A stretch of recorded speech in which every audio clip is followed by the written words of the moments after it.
I'm the dyer of Sprinkled Fibers. I'm Marcy and I'm her mom. And before we get started, here are some highlights since the last time we saw you.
Okay, so this one was the vegan chia miso protein powder bowl, or protein power bowl, and it was so good.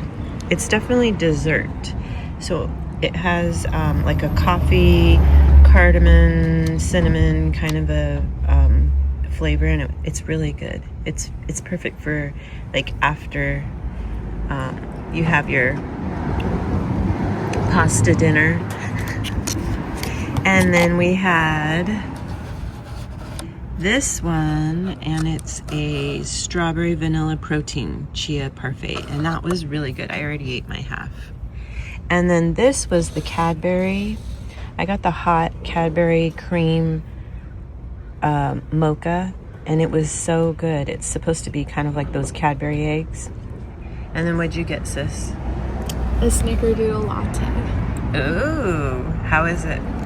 Fire.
April baking going on here. So for our April cake, we decided we got this cute tin from Williams-Sonoma, and the little cakes are going to look like flowers.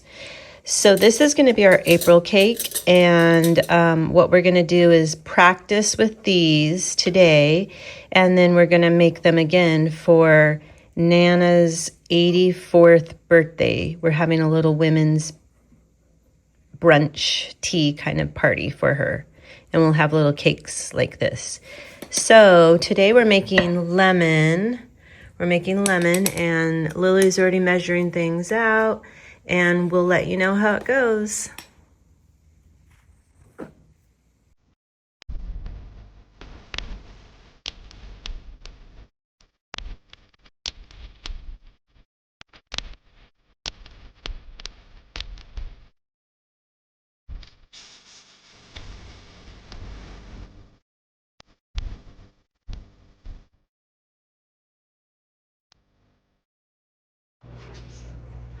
Okay, so we are doing party prep over here. We've got some tulips, we've got some roses, and then over in this direction we are making, we're gonna have a birthday, 84th birthday for Nana, a tea.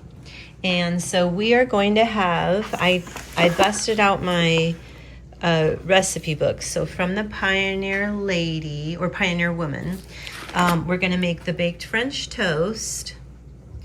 And so we've got that going on right here. And then also we're going to have from a recipe that we found on the internet, we are going to have a strawberry cake. And actually it's going to be in those little cake molds, the little flowers. And so this cake is very serious. We're making the strawberry compote right now. And this is going to go in the batter. So it's going to make it really delicious and strawberry. And there's lemon zest in here. And then we're also going to make, hi bunny. And we've got support over here going on. Hi, Min. So we're also going to make from this cookbook, sorry, it's a mess everywhere. There's a whole production going on. From this Southern Living cookbook, we're going to make this hash brown casserole. And it's got, it's going to be cheesy, potatoey, and then there's corn flakes that you put on top. And so we went to Trader Joe's and we got everything. There's the corn flakes, and we'll let you know how it goes. We will try to take a few videos tomorrow, but when we're hosting, we're just like kind of a little bit crazy because we have the puppies. We're going to do everything outside. It's going to be a really nice day tomorrow. I think it's going to be like maybe low 70s, and we had our backyard redone, so we're happy to host a little party out there. Okay, we'll let you know how it goes. These flowers, I just have to show you, all came from my garden. So I love, let's see, this is called stock. And then I love all the roses that we're getting right now. Talk to you later.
So those are some of our highlights. We have had such a busy last, I would say, few weeks. We didn't get a chance to video in April, mainly because either she's gone working or we just couldn't get it together. Like we couldn't be here for an extended period of time and get it together. Which sounds really sad because we live together and we see each other all the time, but we just couldn't get, you know, it organized. So anyways, yeah, we've been really busy. We went on a trip over spring break to the beach, and then Lindsay's been really busy shooting. What are some of your favorite things that you've shot?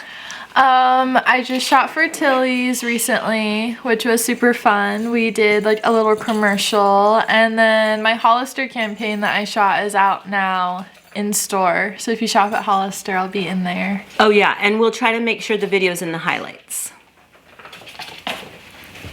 Anything else? A lot of like beauty. Yeah, a lot of beauty, e-com brands. Yeah. Oh, how about, didn't you have to wear a baby bump? Yeah, one of the brands I model for one photo, I had to wear a baby bump. It was interesting. How'd you feel? Does it make you want to be a mom? No. Good, because she's only 22. We don't need her to be a mom yet. Now, I'm sure there's lots of 22-year-olds who are ready to be moms. Okay. She's just not, you know, she wants to do other things right now. And then last weekend, just a couple of days ago, we went to Joshua Tree for Mother's Day, and it was really nice. Did you enjoy it? Mm-hmm. Lily, did you enjoy your time in Joshua Tree? Yeah. It was very hot. It was like 100 degrees. I don't think, did it? 90s? I don't know. Yeah, it was like 100. mid to high 90s. It was actually not too hot in the beginning, and then it just, you know, as the days passed, it got a little hotter and hotter and hotter. But that's probably the end of when we could go there, because we're not really like desert lovers where, you know, like 100-degree weather plus. We like to be, you know, like out and about, and when you go in 100-degree plus, like we would have to stay in. So anyways, I mean, I would be like so dark if I was living there because I tan really easy. But anyways, we went to Joshua Tree. There's a cute little town called Pioneer Town, and hopefully, I mean, we didn't take a lot of video. I'm not very good at it. She is excellent in taking content, but she does that for a living, so then she doesn't want to do it all the time for me for this. So hopefully, you know, hopefully you got the gist of some of the things. But while we were there, they had the cutest little crochet, World of Crochet, or what did they call it? Crochet museum. Crochet museum. And it was really cute. So we did take a little video of that. Everything in there was crocheted, and it was just like this cute little, I don't know, like it was probably somebody's old RV, and it was just like the front of the RV, and then they had made it into a museum. So also we had time to watch some TV and knit at night, because, you know, you're out in the desert and it's kind of like time to come inside and you know, watch a little TV and knit, because literally like all in the backyard of the Airbnb that we rented, there's like just coyotes running around and who knows what else, like all night long. In my bedroom, there was my bedroom was the front of the house, and there was a motion detector light. It came on all night long, probably like, yeah, it came on in my room too. I mean, it probably came on like 50 times in the night, because every little critter that I guess passed by the house, it turned it on. And so I'm like, covers up to here. I was scared. I thought maybe, we unfortunately watched a scary movie on the first night, and we actually highly recommend it because it's really good. It's called Apex, and it stars Charlize Theron. On Netflix. Yeah, and she was really, she was like pretty, what would you call her without having to say the ASS word? You can't say badass. Yeah, you can. Oh, we're allowed to. Yes. Oh, well, she was pretty badass. So weird. She was like a fighter, and it's a thriller, and so we watched that on the first night we were there, and I could not even sleep because we're out in the middle of like nowhere. The nearest neighbor was like a dirt road away, because we're like in the sticks, and then and then the motion detector light kept coming on. The front door to the Airbnb was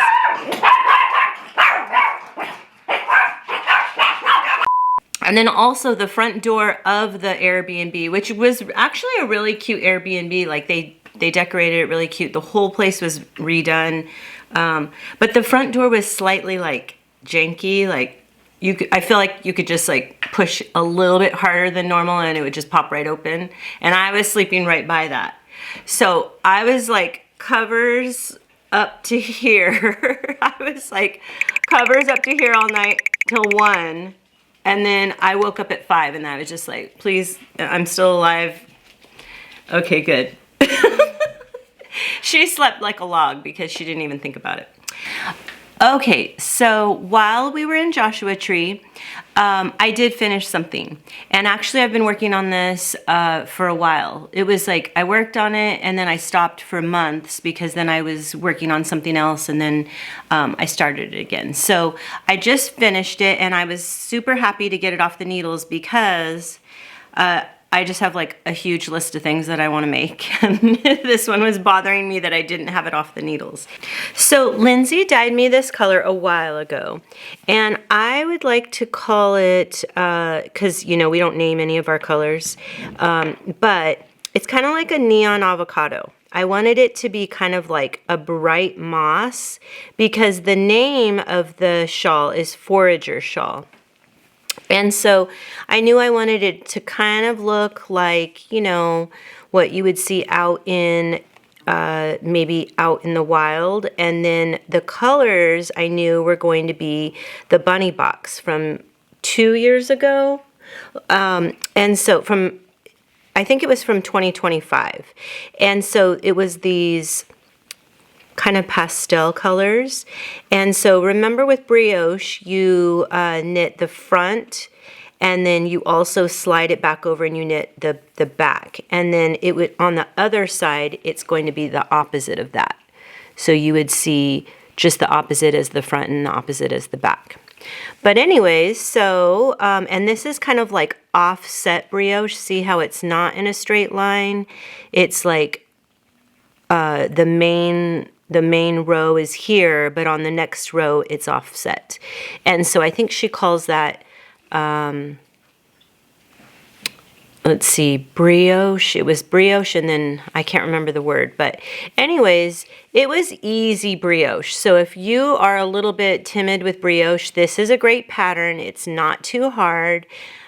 You do the stripes of brioche. I actually did 6 stripes instead of 5, only because I wanted to try to use up as much of the yarn as I could, because I wanted to, you know, really have this be colorful. Then you do a section of the main color again, and then you make these cute little baubles with those striped colors. So it was really fun to make. So I have all different sections. Like this section, I tried to keep 3 colors that I just interchanged back and forth. And then I did another section, and then another section.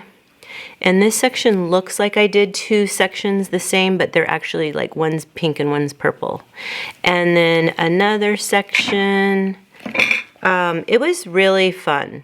So what I did is I wanted to make sure I used up all of the colors from the bunny box, and I actually, towards the end, because the rows became so long, I ran out of the bunny box colors, the official one, but I have so much sprinkled fibers stashed that I just kind of like, you know, mixed it in there, and I think it looks great. Like I don't think you can tell that some of it was stash. So anyways, it's a really cute triangular shape.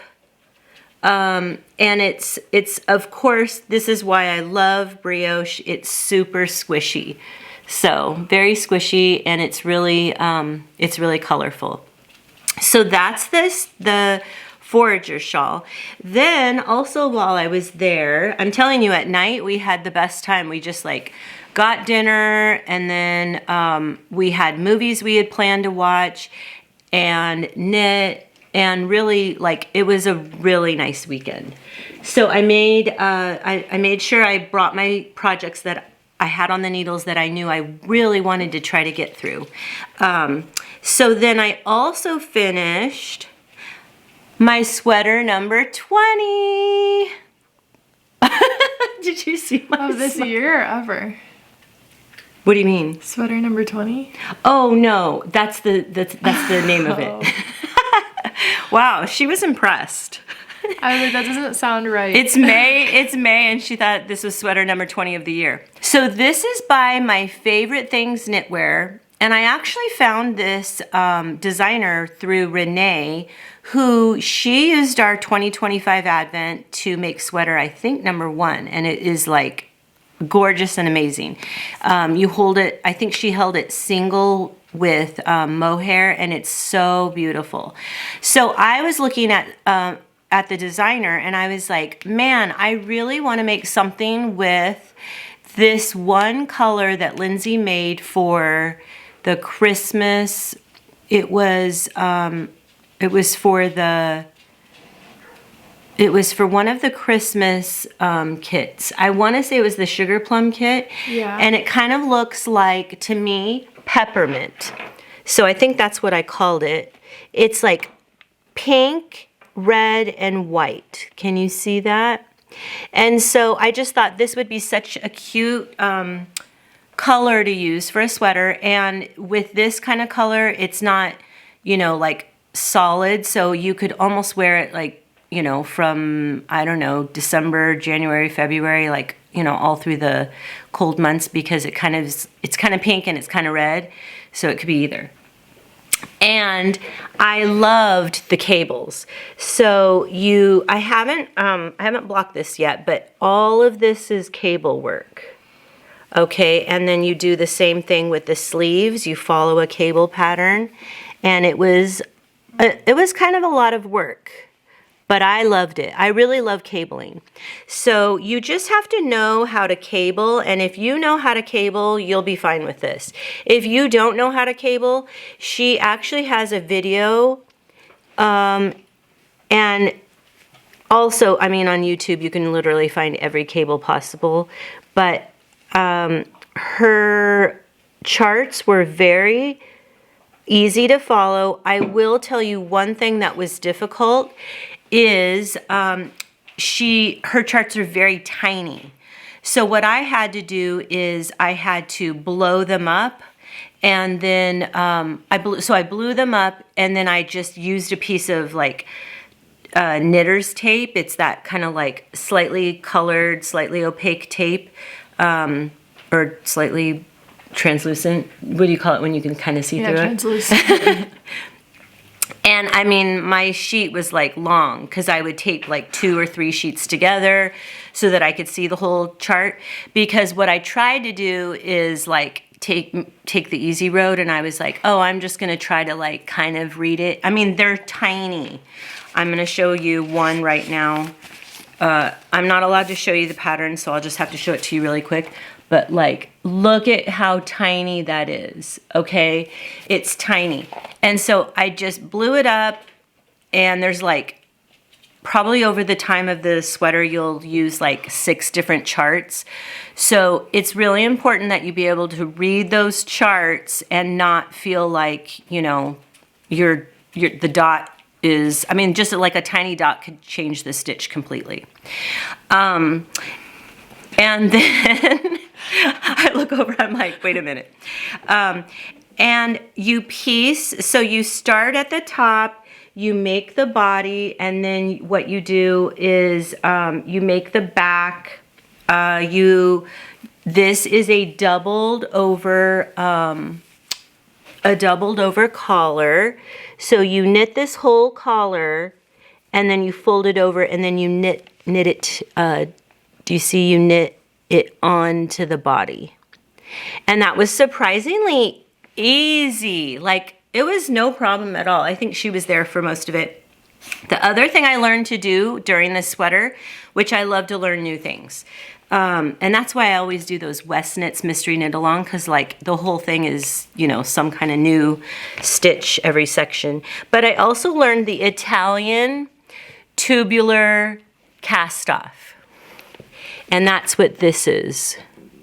That's the Italian tubular cast off. So it kind of looks like, you know, those tubular cast offs are just like, they just flow into, you know, nothing. So that was great also. And you use it on the sleeve also. So, you know, like I was working on this the other night, and Lindsay's like, what are you doing? Because I have to show you my notes for that. For the Italian tubular cast off, it is a little bit of work. Look at my notes. You have to do all of these steps, okay? All 10 of those steps, and you'll bind off 4 stitches. So it's a little bit of work, but it makes it really, I think, pretty and like clean looking. And that's it. So those are the 2 things I finished. And maybe Lindsay wants to talk about what she's working on. Yes. Okay, so I'm working on the Mesmerizing Mermaid Shawl by Stephen West. And this is what I have done so far. Look at the bottom. Yeah. Wow. It's very bright on camera. Yeah. That is so pretty. Wow. Hold it up close. Okay, so look. I started with this middle section right here, and that was, I knit that strip vertically. Okay. And then I picked up stitches on each side. So then I picked up stitches for this bottom. Wow, pretty. And then I picked up stitches on top, and now I'm working on like the rest of the body. Now, is this whole body all the same stitch? Yeah. Is it just welt? Yeah, welt stitch. Okay, and will you use all the color, like all the yarn up? I don't know, I'm not there yet. Okay. Ooh, stay tuned. Okay, so I'm using 5 different colors, and it's fingering weight, held single. And so you're like pretty much fading all the colors throughout the whole shawl. And so I think the last section I have to do is the lace section, which hopefully won't be too hard. The welt stitch is like super easy. It's just knitting and purling. But this section, I don't know what this stitch is called. It's probably like diamonds or something. Yeah, or the, hold on, wait, where you dip. Oh, the dip stitch. Oh, okay. Or that's what he calls it. I think he calls it dip. But that one took forever. That was a little bit painful. It looks so pretty though. It looks like scales, doesn't it? Hold it up close. It is the mermaid shawl. Yeah. Oh, yes. Scale. That just hit me. Scales from the mermaid tail. Okay, that's it. Wow, those colors are amazing. Stay tuned because you will see that again later in probably like towards the end of the month. We'll be talking more about that shawl and giving you some more information. Stay tuned. Okay, so Truffle of the Month Club time. By the way, I love these bags. Hopefully you got yours. Look how cute. Renee from Chop Shop Stitch made them, and look how cute the little label is. I don't know. I think she sold out, but I don't know for sure. I know that she sold out and then bought the supplies again and then sold out. I don't know if she has enough to make anymore. But if you bought one and you finish your Truffle of the Month Club project, and it doesn't have to be the blanket, we're going to put you in a raffle, and at the end of the year you're going to get a little, whoever we pull out, probably one of the dogs will pull it, there's a big prize. So just a little plug for our friend Renee. So I wanted to give you a little update. I'm actually just starting to add in the May color. And you guys, I just realized you guys haven't received your May yet. We just finished dyeing it. It's dry. And we finished it right before we left for Joshua Tree. So I can't even really, you know, show you this because it has May on it. We're not ready to show it. So anyways, stay tuned, more updates on this.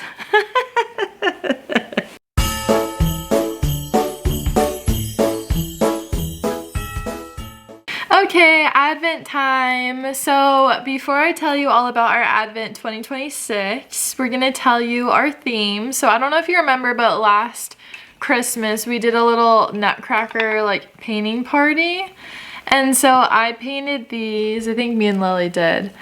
And so we were inspired by these colors for our theme. These colors are very like perfect for this theme. Like I'm gonna hold them this way so you can see the colors. And this guy with the pink boots. Yes, and should we show them the other Christmas decorations? Yeah, and then also we showed you this because we got this for, look how pretty this is. This is a perfect example. So if you look at all of this, you'll know the theme. Tell them. Sugar plum fairies. Okay, so that's our theme. Hold on, move these.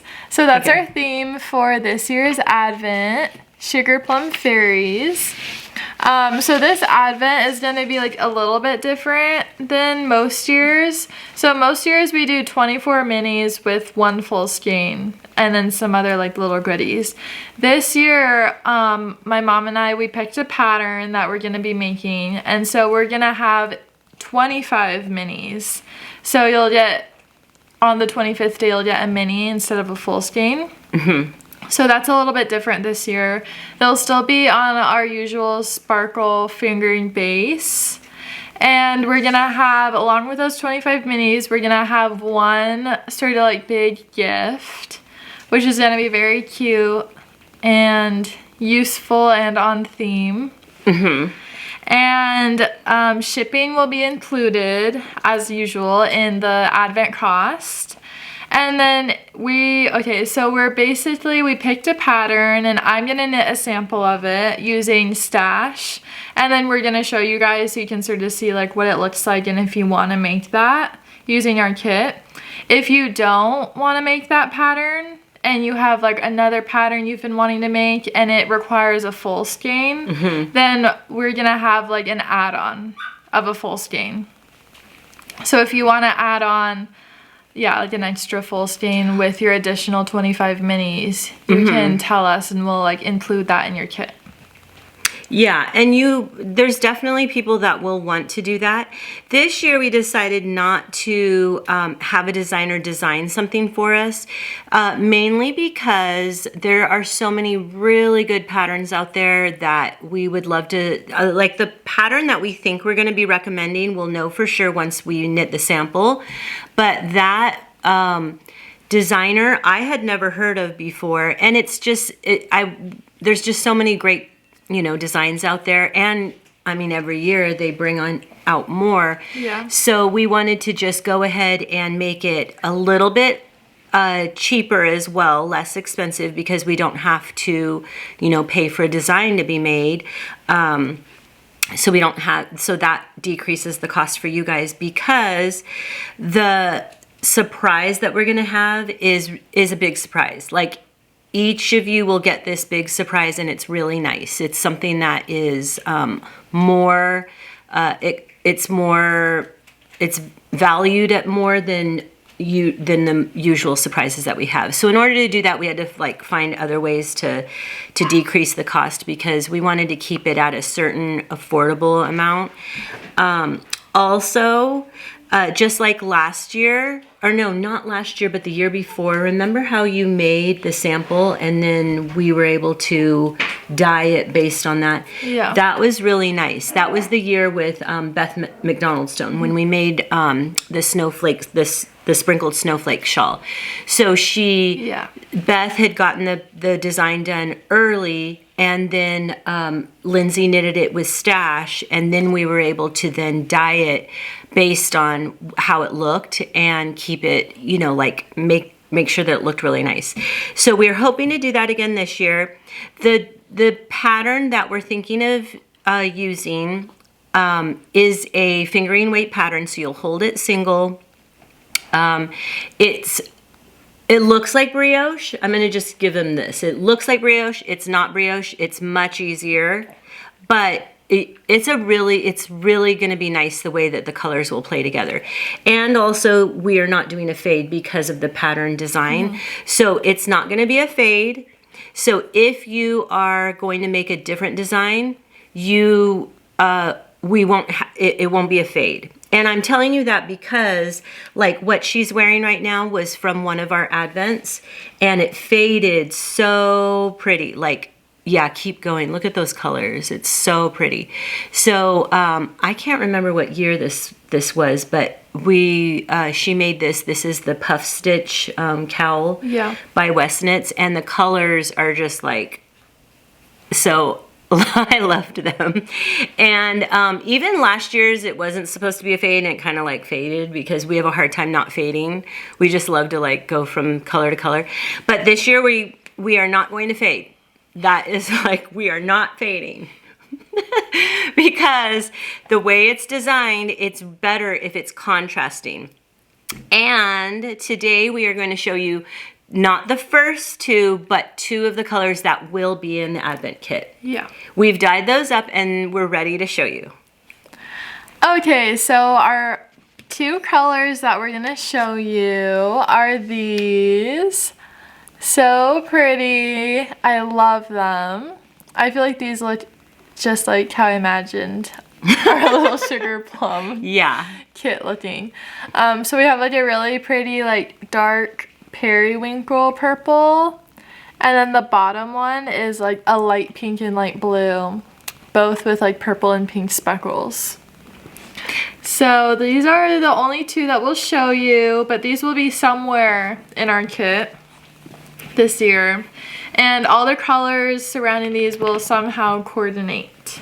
Yes, and see how it's like light and dark, so the contrast is kind of what we're going to be going for throughout. So that's why it won't fade, because you're going to use one color and then add in the new color and then keep it with the old color and then drop the old color, add in the new color, you know, kind of that switch off, that back and forth. So we really want them to have contrast and show. So, but yes, this is our theme. It's gonna be super fun. I'm super excited because, I mean, I love these colors. These colors are so sprinkled fibers. And this was last year's, in case anybody was wondering, that is new. Last year we had kind of we had a Christmas ribbon candy theme. And so it was, these were the colors from last year. And it was a really fun, I loved this one too. Lindsay knitted this. This was the design it was All Wrapped Up, called All Wrapped Up. And this was by Stephanie from Telly Bean Knits. And she designed this using our Advent. So hopefully, if you have any questions between now and when Advent pre-sales, which is Wednesday, May 20th, please let us know. It's best to always message us on Sprinkled Fibers, because if you message us here on YouTube, we don't see it as, you know, easily. We have to go into the YouTube and, you know, go through the comments and everything. Okay, and as a thank you for watching this video, if you want to purchase an Advent, you can go ahead and message us right now and we'll add you to our list. And if you want to know anything about pricing or any of that, you can message us and we'll tell you in the DMs. Yay! Okay, well, I think that's it for this video. Thank you for watching. I see Minnie in the back. She's between us. Do you see her right there? Oh my gosh, so cute. Oh my gosh, so lucky. Creeper. Oh my goodness. Anyway, our puppy is so much personality. Like, she makes us laugh all day long. She's just so much more wild than this one, our baby, our older baby, Bunny, who's 11. Our puppy is so wild and crazy. And that's like that's an example. She'll just like pop up and we're like, where would you come from? Anyway, thank you for watching the video. If you have any questions, feel free to message us, and we will see you next time. Bye!